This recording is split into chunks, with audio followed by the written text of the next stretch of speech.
Give me Jesus, give me Jesus. You can have this whole world. Give me Jesus.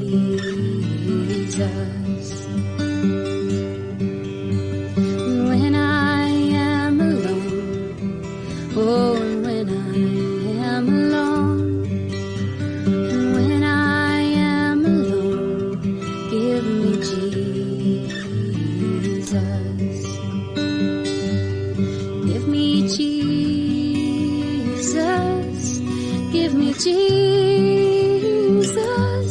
You can have this whole world. Give me Jesus.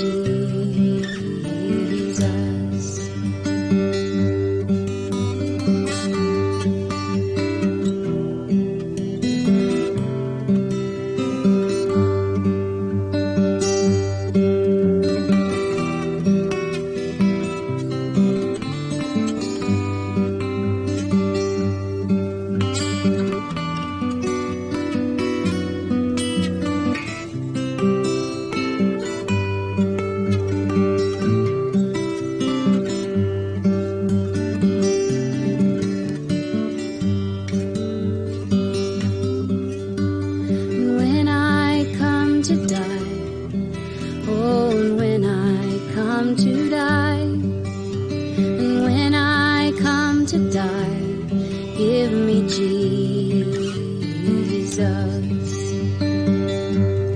Give me Jesus.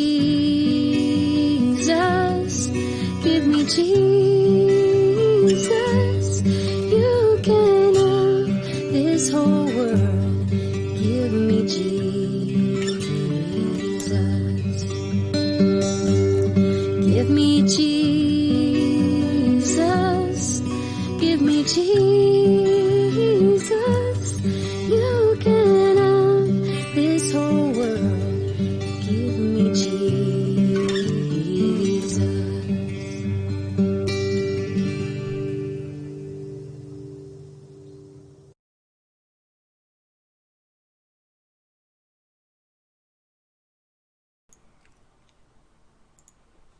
Good morning everyone, ito po ang inyong lingkod, si Pastor Well Camia po, mula po dito sa Winnipeg, Manitoba, Canada, para po sa ating pag-aaral ng Salita ng Diyos ngayong umaga. Welcome po muli sa Tinig ng Pag-asa. Mga minamahal na mga kapatid, ang ating pong pag-aaral ngayon ay continuation ng ating pong pag-aaral kahapon. Sinimulan po natin buksan ang banal na kasulatan sa kasaysayan po ng pinakamalakas na lalaki sa banal na kasulatan, at ito'y walang iba kung hindi si Samson.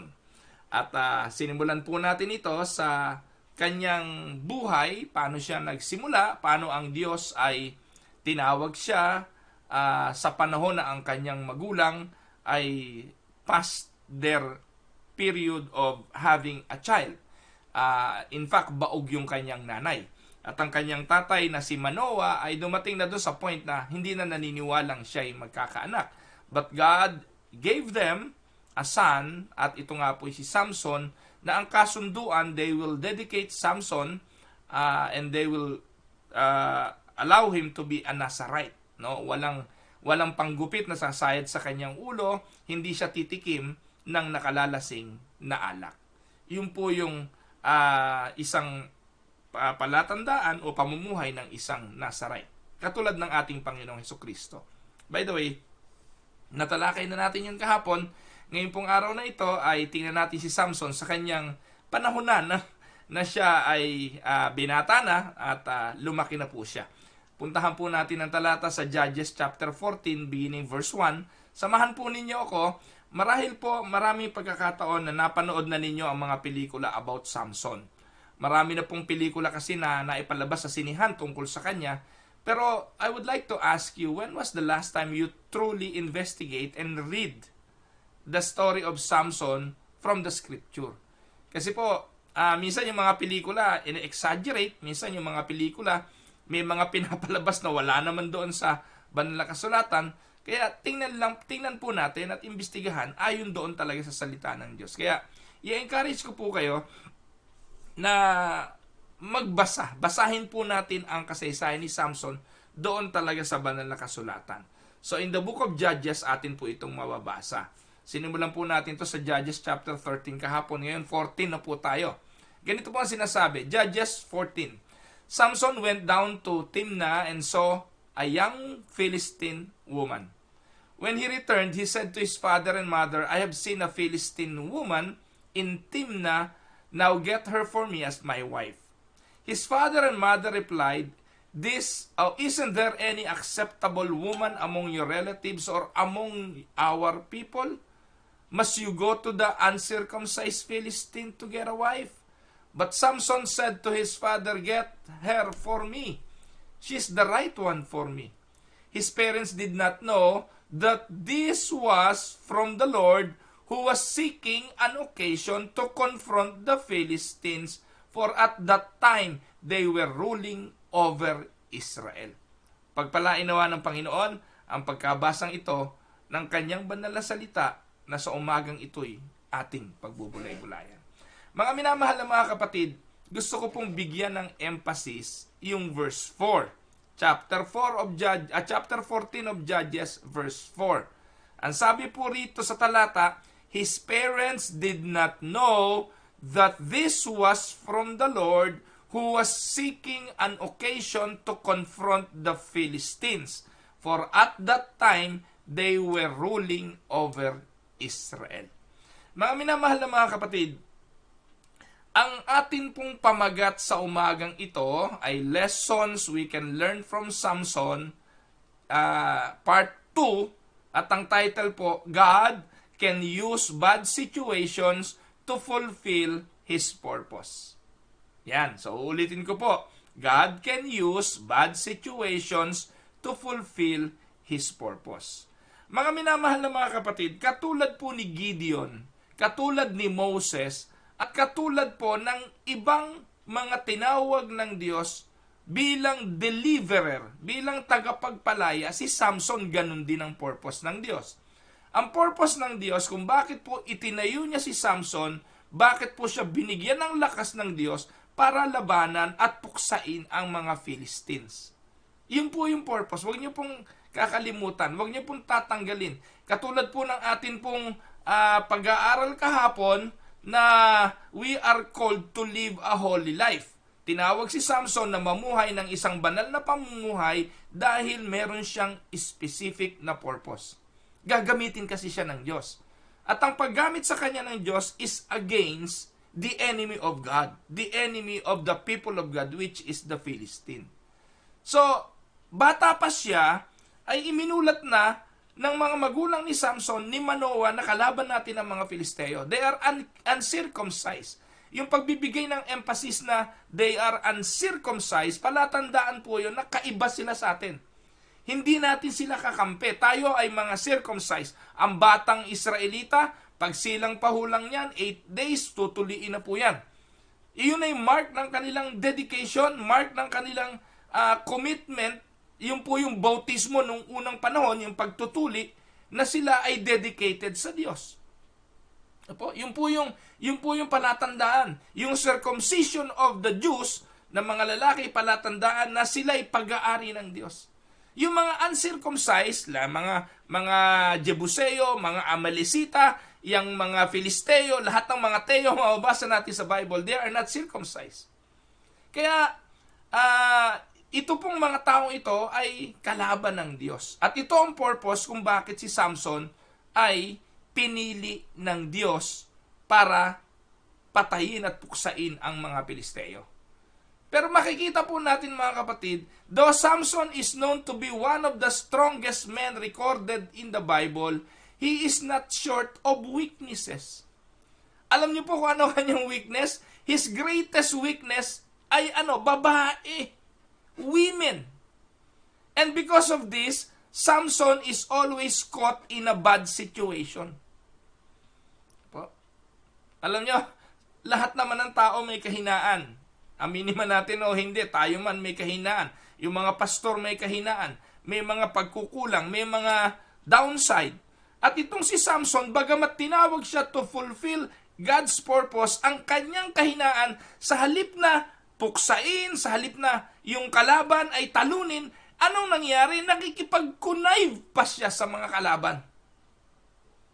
Isang araw, umuwi si Samson. When he became an adult, he decided to marry a woman in Timna. Binigyan ng emphasis yung word na Timna. Yung pong Timna ay lugar ng mga Philistine. Take note, ang Israel ay sinakop ng mga Filisteo. Wala pong question doon. Pero yung lugar ng Timna, that is where the Philistines live. Kaya dumayo pa siya. Kung titingnan po nyo sa Judges chapter 14, verses 1 and 2, si Samson dumayo pa sa lugar ng mga Filisteo. It is very obvious that Samson is acting carnally. Umiiral yung kanyang pita ng laman. Umiiral yung kanyang pagiging mahilig sa babae. Pero alam niyo po mga kapatid, yung aral na gusto ko pong matutunan natin sa umagang ito ay ang linaw-linaw. God can use even our bad situations and even our bad decisions to fulfill His purpose. Ano pong nangyari mga kapatid? So soon after, his decision to marry outside of his people is proven to be fatal. Sabi nung kanyang mga magulang, sabi ni Manoah, ano ka ba naman Samson? Wala ka bang makitang maayos na babae dito sa ating lahi? Dito sa mga kababayan natin at kailangan mo pang dumayo doon sa ating mga kaaway. Pero ano po ang nangyari? After a series of event, pinagpilitan ni Samson, si malakas nga po siya. Pati tayong mga magulang niya, intimidated sa lakas niya. Kaya sabi ni Samson, utos nga po ito eh. Sabi niya sa tatay niya, kunin niyo siya at gusto ko siyang maging asawa. So ano po nangyari? Samson eventually was betrayed by his wife-to-be, and this led Samson to initially killing 30 men. At ang ginawa niya, humuli siya ng mga fox, pinagtali-tali ang mga buntot, tapos pinatakbo sa pananim ng mga Pilisteo, pinagsusunog yung pananim. This kind of a situation, the Philistine sought to revenge, to exact revenge from Samson. Pero ano po nangyari? Noong nakita na nasunog, sino may gawa nito? Ang may gawa ika niyan, yung si Samson. So naghanda ng sundalo yung mga Pilisteo para patayin si Samson. Eventually, he killed 1,000 men. And 1,000 Philistines was killed by Samson. Mababasa po natin mga kapatid yung phrase dyan na the Spirit of the Lord came mightily upon him. Multiple times. The Spirit of the Lord was upon him. No? The Lord came mightily upon him. Lagi pong ganon. Mababasa natin sa Judges chapter 14 verse 6, verse 9, chapter 15 verse 4. This is a phrase that signifies that even though Samson was going against his Nazarite vow, God is still using him to fulfill His purpose. Mga kapatid, gusto kong maging malinaw sa bawat isa sa atin. The purpose of God cannot be thwarted. The purpose of God will stand and it is always remain. Kahit po minsan, sa katotohanan, napakatigas ng ulo ng mga taong dapat tumupad ng layunin ng Diyos, hindi pwedeng pigilin ang layunin ng Diyos. Ang purpose ng Diyos will stand. Amen? Mangyayari ang kalooban ng Diyos. Sino tayo para pumigil sa kalooban ng Diyos? Kaya wala tayong kapangyarihang mag-declare, wala tayong kapangyarihang mag-pronounce, wala tayong kapangyarihang mag-claim. Dahil uulitin ko, lahat ng ito'y kayabangan. Hindi po mangyayari ang isang bagay kung hindi pinahintulutan ng Diyos. At tandaan na yung purpose ng Diyos, kahit anong gawin mo, kahit hindi ka pumayag, mangyayari pa rin ito. It may not be with you, but it will surely happen. Hindi ka naman makakatakas. Ito po yung tinatawag na irresistible grace of God. He is in control. He can use the situation for you to follow His will. Hindi po ito pagiging robot. Nakakapag-desisyon naman tayo kung ayaw natin eh. Pero ano ginagawa ng Diyos? Pinapayagan ka na gawin mo ang bagay na yon, maramdaman mo ang consequences, maranasan mo ang hirap na bunga ng maling desisyon, pero eventually God is leading you. Without you knowing, God is leading you towards His purpose. Minsan tumatagal lang. Sa katatakas natin ng katatakas, pinatatagal lang natin ang sitwasyon, kagaya ni Jonah. Alam niyo po ba yung pagkatawag kay Jonah para mangaral sa mga taga-Ninevites? So ano nangyari? Pinatagal lang niya. He went the other way, but God enabled him to be on the place where God wanted him to be. Kailangan pa lunukin ang isda bago pa sumunod. At dito po mga kapatid, si Samson is also a wayward man like Jonah. Tinawag siya bilang Nazarites. You have a vow of Nazarites na kailangan sumunod sa kalooban ng Diyos, mamuhay ayon sa purpose ng God. Pero ano nangyayari? Yung kanyang buhay na ipinamumuhay ay hindi buhay of holiness. God called him to be holy. Pero anong klaseng buhay? Taliwas doon sa gusto ng Diyos. Pero sa kabila ng mga kapatid, mababasa po natin verse 4 of chapter 14, but his father and mother did not know that it was of the Lord that he was seeking an occasion to move against the Philistines. God knows the tendency of Samson, and he used this to create a situation where the Philistines can be destroyed. Wow. Sa likod ng mga kapalpakan ni Samson, sa likod ng mga mali niyang choices, ay ginagamit ito ng Diyos para puksain ang ang mga Filisteo. Can you imagine, sa kapalpakan ni Samson, 30 tao at 1,000 Filisteo agad ng kanyang napatay. Hindi pa ito sa kagustuhan ng puso, hindi pa ito because of obedience, kung hindi sa galit lang. Dahil, ito po nangyari eh. Nung uuwi si Samson, para kunin yung kanyang asawa ay pinamigay ng tatay sa iba. Hindi pinatuloy si Samson sa bahay ng babae at ipinamigay yung kanyang asawa sa iba. Doon sa kasamahan ni Samson binigay. Kaya sabi, meron pa naman ako ibang anak, baka gusto mo, yun na lang, wag na to. Wag na yung asawa mo, pinamigay ko na siya sa iba. O kaya galit na galit si Samson. Pinatay 30 tao. Tapos pinagsusunog yung mga pananim ng mga Filisteo. Ang gandang pelikula, di po ba?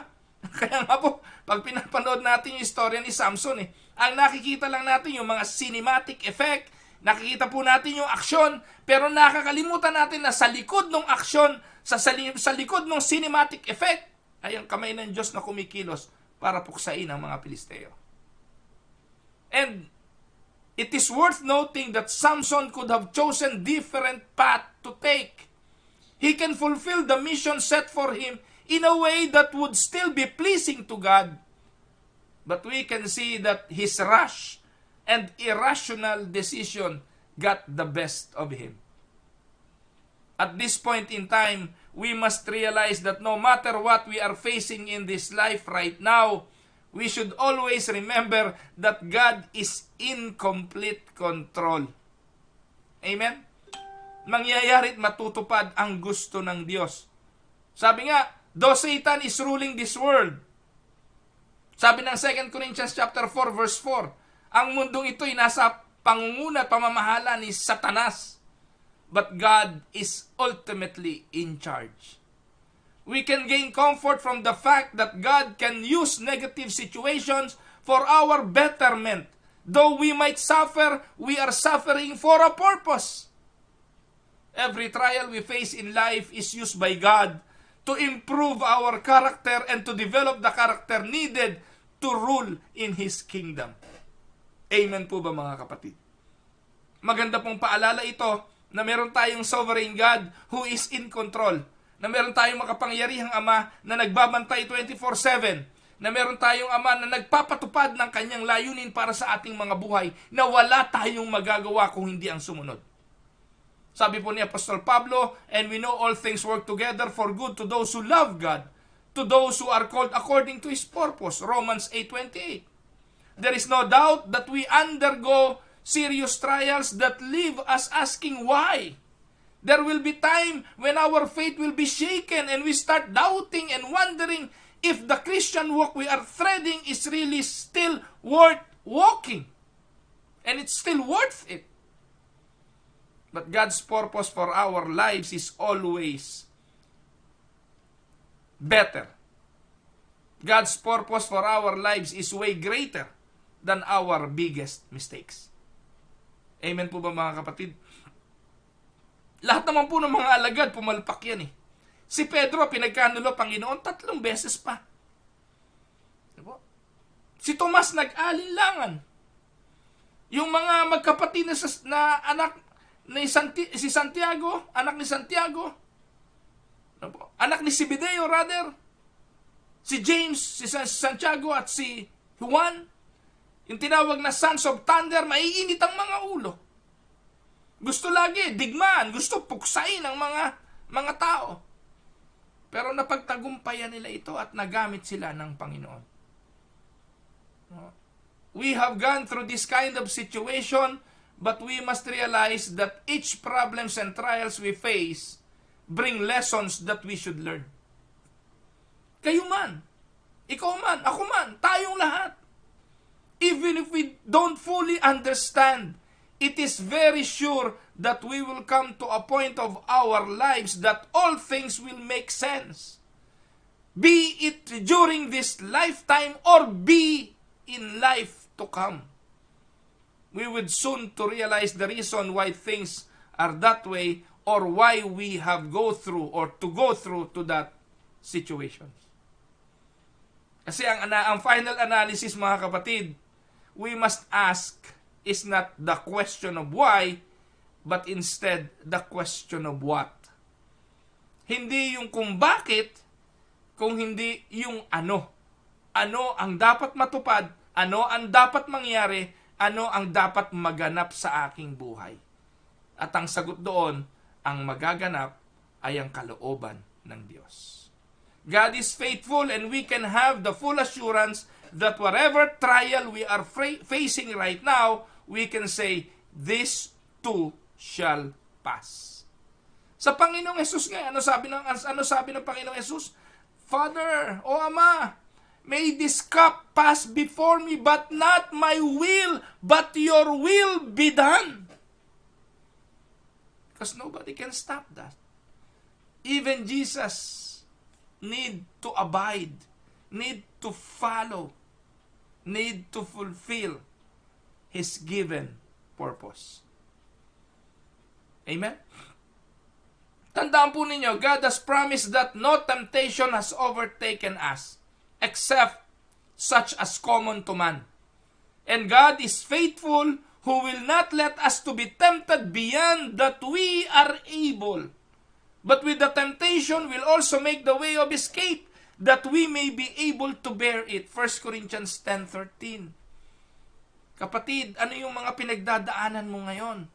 Ano yung mga hirap na nararanasan mo? Ano ang mga bigat ng pasan na iyong sinusuong? May karamdaman ka ba? May kalungkutan sa pagpanaw ng mahal sa buhay? Lahat ng ito ay nangyayari dahil tinutupad ng Diyos ang layunin niya sa buhay mo. So just be faithful, just be patient, and in due time, you will see how God will work all things out for good to those who love Him and called according to His purpose. Amen? Yan po, pangalawang lesson na po yan sa buhay ni Samson. Sa Monday, ay atin pong papatatalakayin pa ang ilan sa mga lessons na pwede nating makita sa buhay ni Samson. Kung excited na po kayo, ang akin pong payo, magbasa-basa po tayo. Basahin po natin ang kasaysayan ni Samson, chapter 14, chapter 15, chapter 16, at makikita nyo po ang kagandahan ng mensaheng ito sa ating mga buhay. Yung how relevant the story of Samson into our lives. Tayo po'y tumungo, tayo po'y manalangin. Nagpapasalamat po kami aming Diyos at nagpupuri po kami sa iyong kadakilaan sa aming mga buhay. Kinikilala namin, Panginoon, na ikaw ang Diyos na tumutugon ayon sa iyong kagustuhan. Ikaw po ang nagpapatupad ng iyong mga layunin kahit hindi namin naiintindihan. May mga bagay kang ginagawa sa kabila ng aming mga kamalian, sa mga palpak naming desisyon, pero hindi ka po, Panginoon, nagkakamali. Ginagamit mo po ang lahat ng ito, maging ang aming pangit na karanasan para matupad ang iyong kalooban. Dinadalangin ko po sa oras na ito ang mga kapatid ko na dumadaan sa mga mabibigat na karamdaman. Kilala mo po silang lahat, Panginoon. Alam mo po ang mga kabigatang ito. Alam mo po, Panginoon, na nagpapahirap sa kanila ang mga sakit na ito. Hindi po namin alam kung anong mga layunin, pero isa ang tiyak namin, meron kang layunin. Kung ano man ang ikabubuti nito sa amin, sana po, Panginoon, sa lalong madaling panahon, makita ito ng aking mga kapatid para magkaloob sa kanila ng ibayong lakas, ng encouragement, at ng malaking pananampalataya sa iyo, na hindi mo sila pababayaan. Ilalapit ko po ang mga pangangailangan sa buhay, yung may mga suliranin sa pinansyal. Sa pandemyang aming kinakaharap ngayon, na buong mundo ang naapektuhan, alam po naming maraming nahihirapan. Pwede po ba, Panginoon, na kumilos ka sa kanila, yung kanilang hapagkainan, yung pong mga palabigasan, lahat po ng bagay ay pwede po bang samahan mo sila at tugunan sa kanilang pangangailangan. Nilalapit ko po ang aking mga kapatid na mga kasamang nakikinig ngayon sa Tinig ng Pag-asa. Pwede po ba, Panginoon, kung may mga kahilingan sila na hindi naman labag sa iyong kalooban, may you fulfill their prayers, Lord. Akin pong dinadalangin nang may pananampalataya na lahat sila ay kakatagpuin mo ngayon. Ikaw po ang aming Diyos na makapangyarihan sa lahat, na wala pong pwedeng pumigil sa iyong mga kagustuhan. Ito po ang aming dalangin sa pangalan ng Panginoong Hesus. Amen and amen. Good morning po mga kapatid. At magandang araw po sa kapatid na Afmin Embile, kapatid na Ninita Creyus, kapatid na Larry Montillano, Ati Elsa de la Marter, Nanay Belen Olaes, magandang araw po. Kapatid na Litan Heko, good morning. Ati Esther Bautista, patuloy po kayong magpalakas, Ati Esther. Ganon din po kay kapatid na Dolores Villaseñor, magandang umaga po, magandang gabi po dyan sa inyo. Kapatid na Sara at Predicador June Colina, pagpalain kayo ng Panginoon. Ati Evelyn Cameros, magandang araw po. Kumaring Norma Luarca, magandang araw po. Ati Elizabeth Sanchez, Nanay Hilda Mendoza, magandang araw po. Joel Garcia and Daisy, pagpalain kayo ng Panginoon, magandang araw sa inyo mga kapatid. Kapatid na Merly Toledo, Nanay Hilda Mendoza, kapatid na Reynaldo Alcantara, magandang araw sa inyong lahat. Ate Yoli Kerubin, magandang araw po sa inyo. Kapatid na Emily Pareha, welcome po sa Tinig ng Pag-asa. Yung mga first time ko pong makita ang mga pangalan, welcome po kayo. Monday to Friday po ang Tinig ng Pag-asa. Kaya po, magkikita tayo uli sa Monday. Ate Agi Victa, magandang araw po. Esther and Kuya Ferdy Olanyo, pagpalain kayo ng Panginoon. Ate Mirna Sapitan, Ate Emma Moniz, magandang araw po sa inyo. Pagpalain kayo ng Panginoon. Kapatid na Raquel Villanueva, Ate Nene Enriquez, Ate Nelia Ramos, magandang araw po. Kuya Rodante Kerubin, natutuwa po ako dito kay Ate Yoli at kay Kuya Rodante Kerubin. Talagang araw-araw, magkaiba pa sila ng cellphone na ginagamit sa panonood. Magandang araw po sa inyo. Kuya Nicandro Sarinas, magandang araw po sa inyo. Pagpalain po kayo ng Panginoon. Kapatid na Romulo Casulla, kapatid, magandang umaga sa iyo. At ingat sa pagpasok. Medyo malamig-lamig na naman ngayon. Pagpalain ka ng Panginoon. Ate Marie Cruz, magandang araw po. Ate Vanji Magnaye, Tita Mayra Paredes Libertino, Tita May, ingat din po sa pagpasok. Magandang araw po sa inyo. Pagpalain kayo ng Panginoon. Kapatid na Mariby Frias, Kuya Henry and Mary Jane de la Cruz, pagpalain kayo ng Panginoon. Kapatid na Lani Tulagan, Kapatid na Mikey Presa, Mikey, magandang araw. Anak kaya to ni Lay? Ayan, so ang alam ko si Mai. Baka nga ito si Mai. Si Mikey. Ayun.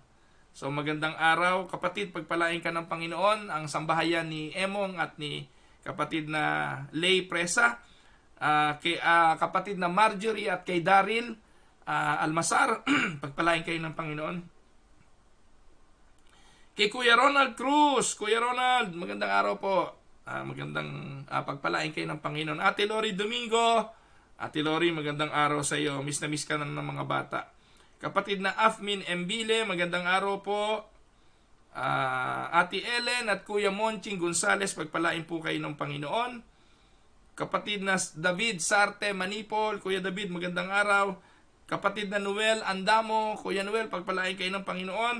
Nanay Elong Santarin, sa kaibigan ko po, barkada ko po ito, si kapatid na Venji Ventura San Gabriel. Kuya Eddie at Ate Del Soler, magandang araw po.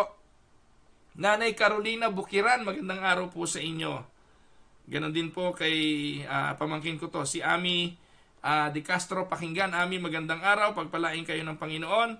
Ate Jocelyn Torquesa Lope, magandang araw po sa inyo. Ate Delia Magkawas at kay Kuya Ban Magkawas, pagpalain po kayo ng Panginoon. Ganon din kay Eric at kay Ai Advincula, kay Ate Mirna, patuloy na kalakasan kay Kuya Nestor, pagpalain kayo ng Panginoon. Ate Beads Tabing, magandang gabi po sa inyo dyan. Kuya Eddie Sauler,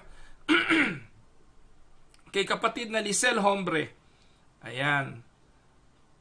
Sabi niya, medyo nakalimutan ko na nga po story ni Samson in the book of Judges. I will try to read back his story. Yan. Kay kapatid na Lisel Hombre. Salamat po sa panonood, patuloy na suporta. Kay Kuya Sayas at kay Ate Alice Purifikasyon, pagpalain kayo ng Panginoon. Ganon din po kay Nanay Elisa Banasihan. Sensya na po kayo, medyo makatikat yung lalamunan ko. At ganon din po kay kapatid na Marivic Lara, magandang araw po. Kay Ate Esti Demetilio, at yan, kay Ai Advincula. Pagpalain po kayo ng Panginoon, mga kapatid. So napakabilis po ng araw, Biyernes na naman, weekend na naman po, no? Parang kailan lang ako umupo rito ng Monday, ngayon Friday na naman. So I hope sa araw-araw po ninyong pagsama sa akin sa pagbubulay-bulay ng salita ng Diyos ay nakikinabang po kayo, mga kapatid. Tandaan po ninyo, sa bawat araw na pagbibigyan natin ng salita ng Diyos na mangusap sa atin, ito po ay nagiging armor, nagiging instrument natin sa pagharap sa bawat suliranin na dumadaan sa ating buhay araw-araw.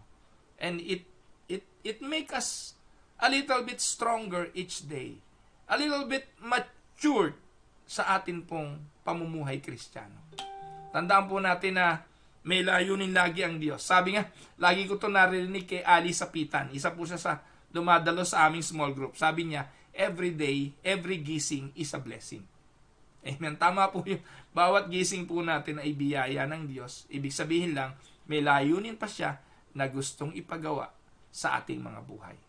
Pag wala na po siyang layunin, natapos na yung purpose ng buhay natin, pagpapahingahin na tayo ng Diyos. Yun po yung katotohanan. Kaya habang buhay pa, malakas pa, may ipinapagawa pa, mamuhay tayo ayon sa pagsunod sa kalooban ng Diyos. Magandang araw, mga kapatid. At pati ang Obispo Oscar Paredes nanonood po sa atin ngayon. Magandang araw po sa inyo, Obispo. Pagpalain kayo ng Panginoon. Medyo hindi na po inabot ni Obispo kung ano yung mensahe. So ganun pa man, maraming pong salamat muli sa mga suporta. Umaabot po tayo ng mahigit 100 na nanonood sa atin po araw-araw. Pagkatapos po nito, lipat po kayo kay Pastor Raymond Makatumpag sa Tinig ng Pag-ibig. Ito po naman ay mamaya-mayang malapit na po yung magsimula. Kaya natutuwa po ako kasi yung mga nanonood po sa akin, nakikita ko rin po kasi pagkatapos nito, lilipat po ako kay Pastor Mon sa Tinig ng Pag-ibig para pakinggan naman ang mensahe ng Panginoon na nais ibigay ng Diyos sa Kanya.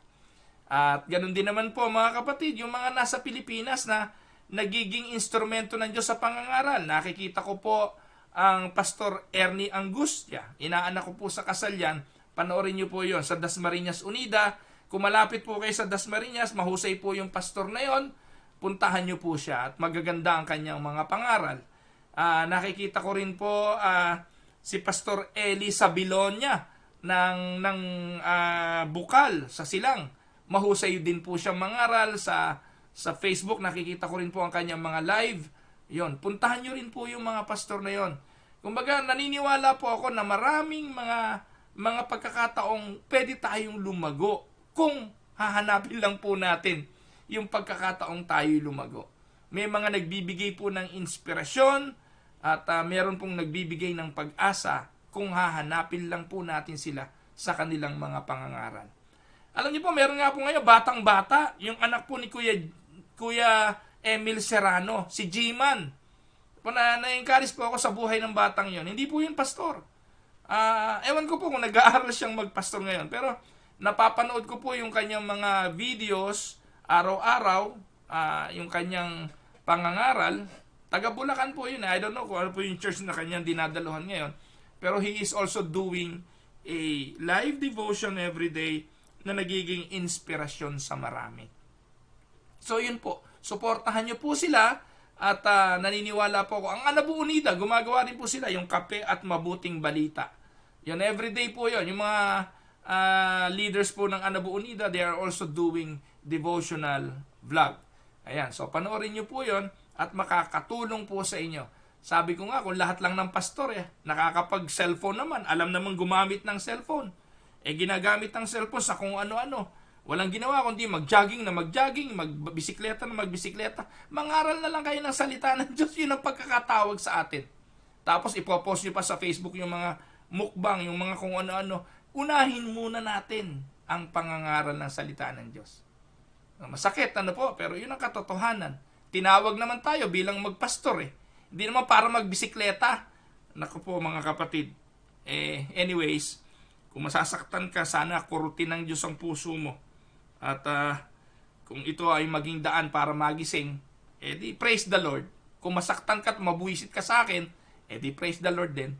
Hindi ko na yan pananagutan. At least alam mo na what you are doing is not really helpful for the flock of God na tinawag ka para iyong paglingkuran. Sa panahon nito na pandemic, mga kapatid, alam niyo po, kung sarado man ang simbahan, ang pastor maraming venue para makapangaral. In fact, dinala tayo ng Diyos sa ibang platform. Dinala tayo ng Diyos sa ibang avenue para makapangaral. Hindi lang doon sa 4 na sulok ng iyong kongregasyon. Lumabas ka doon. Gamitin mo yung cellphone mo. Binigyan ka ng Diyos ng kaganda-gandang cellphone. Ang simbahan nga, binigyan ka pa ng laptop, binigyan ka pa ng iPad para gamitin sa pangangaral ng salita ng Diyos. Ginagamit mo lang yata sa paglalaro ng mga computer games. Hindi yan ang purpose niyan. Use those things para sa pangangaral ng salita ng Diyos. In season and out of season. Amen? Mga pastor po yung kinausap ko nun. Pero kung wala pong ganitong ginagawa yung pastor nyo, sa council meeting, pag-usapan nyo, pastor, mangaral po kayo. No? Obligahin nyo. Kasi po mga kapatid, minsan baka naman nakakalimutan lang. Ano po? Kahit hindi naman po sinasabing araw-arawin. Kung hindi po kayang araw-araw, hindi naman po madaling magawa ng mensahe. Pero gawin naman na mag-prayer meeting online. O kaya ay mag Bible study online. Pwede po yung gawin. Kaya po yung gawin. Kung gusto, may paraan. Kung ayaw, may dahilan. Ito po ang inyong lingkod, si Pastor Ruel Camia, mula po dito sa Winnipeg, Manitoba, Canada, para po sa Tinig ng Pag-asa. God bless everyone.